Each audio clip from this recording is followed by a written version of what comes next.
So we're just going to pick up from where we left off. I'm just going to talk a little bit about some of the themes in Ligeia, and then we're going to read the second paragraph, okay? So I'm going to share the screen again, so just keep your eye out for the PowerPoint.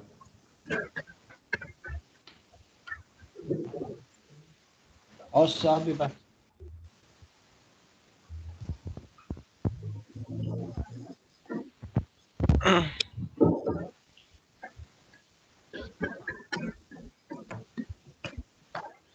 So this is the question that I want you to think about, yeah? It's that last question on the PowerPoint. Where is the line between love and obsession? When does it turn from one thing to another thing?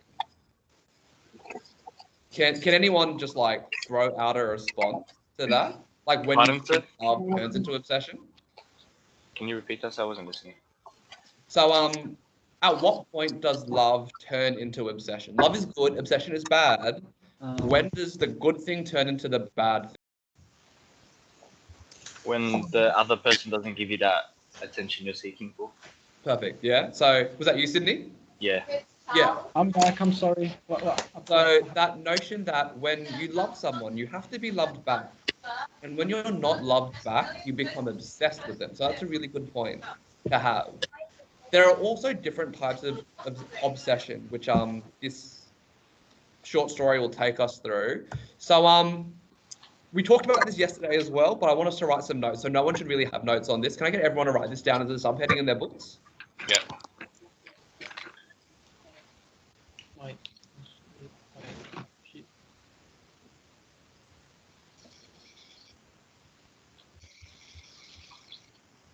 Okay. So this is based pretty much entirely off the first paragraph. So if you weren't here yesterday for the meeting, I read the first paragraph out through Microsoft Teams. I'll go through this anyway, and then I will ask you to go back and read the first paragraph, all right?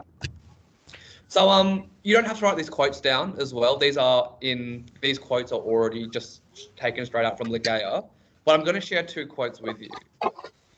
I cannot for my soul remember how, when, or even precisely where I first became acquainted with the Lady Ligeia, and a recollection of flashes upon me that I have never known the paternal name of her.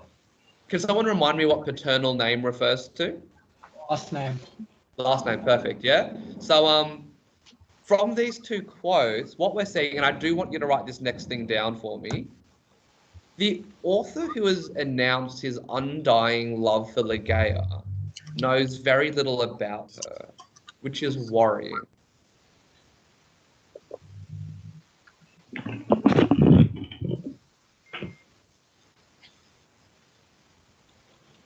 Can anyone suggest to me why he knows almost nothing about her? Because he's just obsessed, sir. He probably just saw her. He likes her looks, you know? All right, let's go one at a time. I can hear your voice, Ali. So do you want to say something, Ali, for me? Yes, so he's obsessed with her looks. He wasn't interested probably with her actual personality or her person. Okay, that's a really good point. So is Sydney? Yeah. What about, so like, you know how like in movies, like they showed a character walking past someone and then like has a whole scene how like obsessing over that person. Yeah. I guess it's kind of like first sight. It could be like like love at first sight. It's pretty much okay. Yeah. All right, cool. Let's hold on to those ideas. Yeah. Let's write this next thing down for me. He's obviously unreliable. Yeah. Like there's a strong sense of unreliability within him because he's already started as a contradiction. He's talking about how much he loves this person, but he doesn't know anything about her. He doesn't know how he met her, when he met her, where he met her, doesn't know her last name. This guy is obviously quite troubled in some way, shape, or form. If we think back to the Telltale Heart, why was that narrator unreliable? Because he was insane. He was insane. Yeah, go for it, Isra. Can you say it for me? Because he was mentally unstable. Mentally unstable, yeah? Or was I he? referenced this yesterday, but we've all seen that Netflix show, You. Mm-hmm. Yeah. No. I haven't Well, watched some it. people have seen it. If you have seen it, this is going to make a lot of sense. The main character is someone who obsesses over his love interest. And it stems from an insanity. It stems from a mental instability. So what I want us to think about as we keep reading and keep learning about this is, to what extent is this narrator actually sane? All right.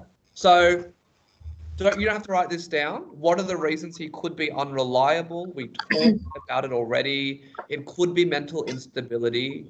It could be just the fact that he's obsessive and doesn't care about any other aspect of her. Don't write this down either. I'm just going to read it out to you, and I want you to think about what this means. This happens in the very first 2 lines. Long years have since elapsed, and my memory is feeble through much suffering. What does this mean for the narrator? So doesn't it mean he saw her like a long time ago, and he's just kind of still obsessing about her? Who can get over it? Perfect. Yeah. So it means that this is massive time lapse between meeting her or being with her and then her now, or him now. I want you to make a bet with yourself, okay? I want you to bet yourself whether you think she's currently dead or alive. That's All right? You don't need to tell me, but I want you to come to a decision right now. Is Ligeia dead or alive? Cool? Yeah, okay. All right. So we are going to go to the second paragraph. So I'm just going to stop sharing my screen. Can you see me again? Yeah. Yes. My All right, PC cool. is glitched, and I'm sure it's gonna crash. Can everyone go to Ligeia? We're going to go to the second paragraph, okay? Yes. If you don't have a copy of it, it's on the booklet that I scanned into Google Classroom. The story is very long, sir. It is quite a long one, and it's actually quite hard to read. So this one is a good one to work through slowly. It's not as quick as Telltale Heart, but Yeah.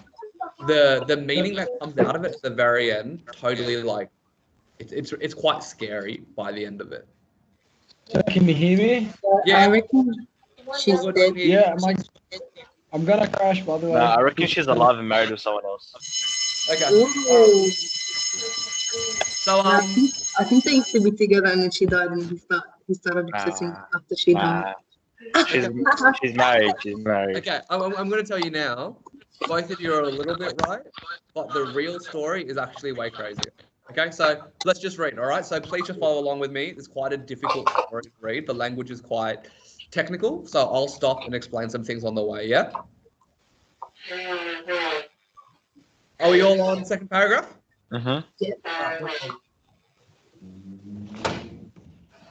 There is one dear topic, however, in which my memory falls me not. It is the person of Ligeia. In stature, she was tall, somewhat slender, and in her latter days, even emaciated. I would in vain attempt to portray the majesty, the quiet ease of her demeanor, or the incomprehensible lightness and elasticity of her footfall. She came and departed as a shadow. I was never made aware of her entrance into my closed study, save by the dear music of her low, sweet voice, as she placed her marble hand upon my shoulder. In beauty of face, no maiden ever equaled her. It was the radiance of an opium dream, an airy and spirit-lifting vision, more wildly divine than the fantasies which hovered vision above the slumbering souls of the daughters of Delos. We'll stop there for a second. What's opium? Does anyone know? It's a drug. Yeah. This drug is heroin. It's heroin. Of course you guys know. I hate that Sydney and Elton were the first ones to answer. But they are correct. So Opium is a drug made from poppy flowers, originally from China.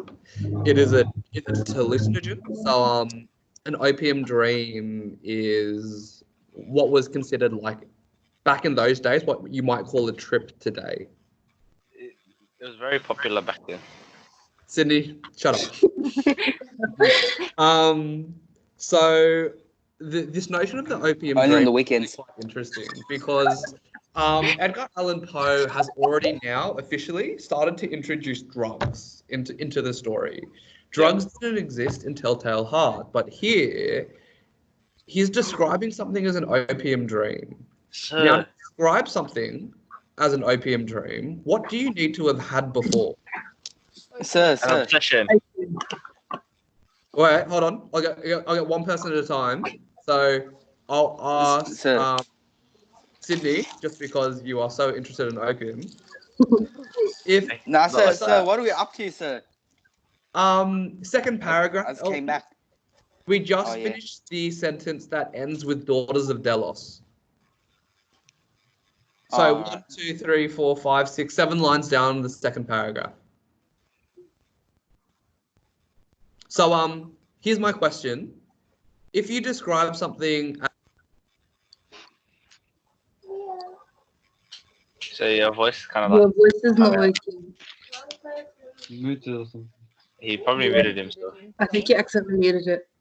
So you muted yourself. Wait. sir, you're muted, back? sir. Yeah, am I yeah, back? yeah. Sorry, I muted myself. My bad.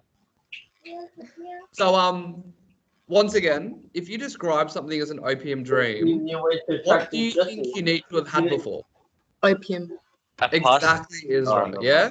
This guy is a junkie. He's a druggo. Yeah, he is. This and this is our indicator. It was the radiance of an opium dream, an airy and spirit-lifting vision more wildly divine than the fantasies, which hovered vision about the slumbering souls of the daughters of Delos. This guy has obviously done opium before. Do you think a narrator who has done drugs, if not is currently doing drugs, can be reliable? No. No. And this is our point that I want us to think about, okay? Also, I want you to think of the description of her. She sounds like a ghost. She sounds very like skinny. Very skinny. Yeah, but like Sounds this line here, Sounds yeah? like Slender Man. Like I want you to think Sounds of like this a line. healthy crackhead. Elton. This is going on YouTube. Oh yeah, look at God YouTube. She Ah, came YouTube. and departed as a shadow. I was never made aware of her entrance into my closed study, save by the dear music of her low, sweet voice. It actually, to me, sounds like he is describing a ghost. So, let's keep reading for a second. I'm just going to read this paragraph, then I'm going to get you onto the Google Classroom work, okay? So we are 1, 2, 3, 4, 5, 6. We're on the 7th line down, second paragraph, starting with the sentence, yet her features. Everyone okay? Oh, wait. Actually, I should just continue. All right, let's get started. Yet her features were not that regular mold which we would be falsely taught to worship in the classical labours of the heathen. There is no exquisite beauty, says Bacon, Lord Verulam, speaking truly to all forms and genera of beauty, without some strangeness in the proportion. Yet, although I saw that the features of Ligeia were not of a classic regularity, although I perceived that her loveliness was indeed exquisite, and felt that there was much of strangeness pervading it, yet I have tried in vain to detect the irregularity and to trace home my own perception of the strange. I examined the contour of the lofty and pale forehead. It was faultless. How cold indeed that word when applied to a majesty so divine. The skin rivaling the purest ivory, the commanding extent and repose, the gentle prominence of the regions above the temples, and then the raven black, the glossy, the luxuriant, and naturally curling tresses, setting forth the full force of the Homeric epithet, hyanthusine. I looked at the delicate outlines of the nose, and nowhere but in the graceful medallions of the Hebrews had I beheld a similar perfection. There were the same luxurious smoothness of surface, the same scarcely perceptible tendency to the aquiline, the same harmoniously curved nostrils speaking the free spirit. I regarded the sweet mouth. He was indeed the triumph of all things heavenly, the magnificent turn of the short upper lip, the soft, voluptuous slumber of the under, the dimples which sported, and the color which spoke, the teeth. So he was just describing her. Yeah. We'll just finish off this last little bit of the paragraph, okay? The teeth glancing back with a brilliancy almost startling, every ray of the holy light which fell upon them in her serene and placid, yet most exultingly radiant of all smiles. I scrutinized the formation of the chin, and here too I found the gentleness of breadth, the softness and the majesty, the fullness and the spirituality of the Greek, the contour which the god Apollo revealed but in a dream to Cleomenes, the son of the Athenian. And then I peered into the large eyes of Ligeia.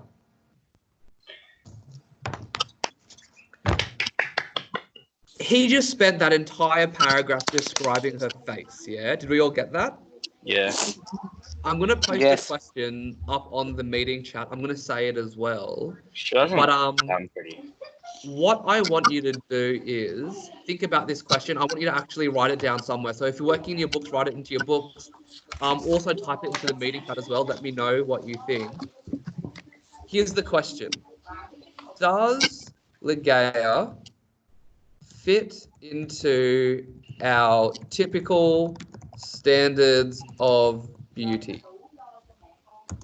Why or why not?